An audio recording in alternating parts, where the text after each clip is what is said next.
Bonjour à toutes et à tous, Pierre l'haltéro ostéo aujourd'hui pour un combiné départ de jeté, squat devant.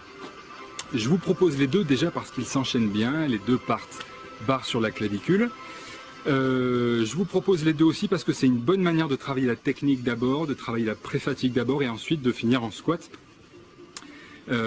D'ailleurs à ce sujet, au sujet du squat et du jeté, ceux qui découvraient ma chaîne, bienvenue. Allez voir avant ou après les autres vidéos sur le jeté et le squat, pardon, car je ne fais pas de répétition sur les consignes techniques pour la fluidité et l'agrément pour les anciens abonnés. Donc, la première partie du combiné, ça va être du départ de jeté. Le départ de jeté, je vous rappelle, c'est un jeté qu'on amorce, mais qu'on ne termine pas en verrouillant les coudes, on s'arrête à peu près à mi-hauteur. Et sur notre départ de jeté aujourd'hui, deux focus particuliers. Le premier, l'utilisation des muscles trapèzes qui ont pour action de faire monter les épaules et donc ils vont nous faire monter notre barre. Pensez à contracter vos trapèzes fortement quand vous faites votre appel de jeté.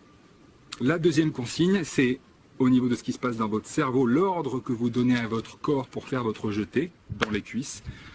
Plutôt que de penser quadriceps ou pousse le sol, ce qui marche bien pour le squat, mais de mon expérience pas très bien pour le jeté, pensez plutôt recule les genoux ou genoux en arrière. Et c'est cet ordre, je crois, par sa grande simplicité, qui procure un geste rapide et efficace.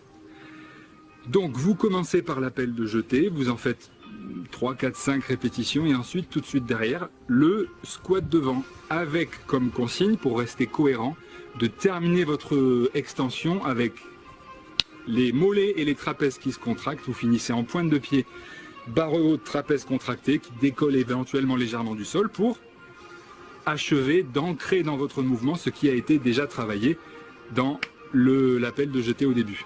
Ok? La démo et après comme d'hab les astuces.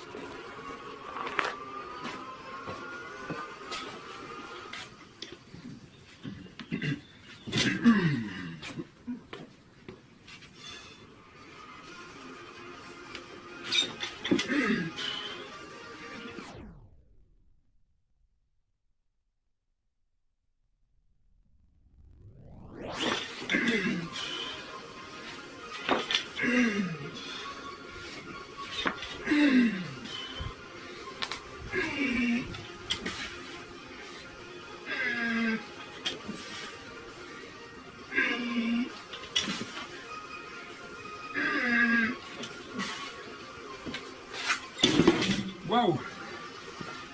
Alors les astuces du jour, ce que je vous propose d'ajouter, c'est de vous faire filmer ou de vous faire observer de côté par un copain à la salle. Vous lui dites de bien regarder vos pieds et si au cours de l'appel de jeté il vous voit vous déplacer régulièrement vers l'avant, c'est que votre trajectoire n'est pas verticale. S'il vous voit immobile ou les pieds qui se déplacent légèrement vers l'arrière, c'est parfait, vous avez le bon couloir, changez rien, c'est la bonne manière de faire votre jeté. Et enfin pour la réception de la barre sur les clavicules, je vous propose d'amortir la barre, pas avec les poignets et les bras et les épaules, mais plutôt avec les cuisses. Laissez-la retomber un peu fort sur vos clavicules, habituez-vous à recevoir la charge, vous en aurez besoin quand vous ferez de l'épaulé lourd pour être en confiance et être stable. Faites confiance à vos quadriceps, ils sont largement capables d'amortir le choc sur les clavicules. Vous verrez, c'est un petit truc, ajoutez aux autres, ça va vous faire progresser. Il ne vous reste plus qu'à vous abonner, à bosser et posez-moi vos questions. Merci, à bientôt.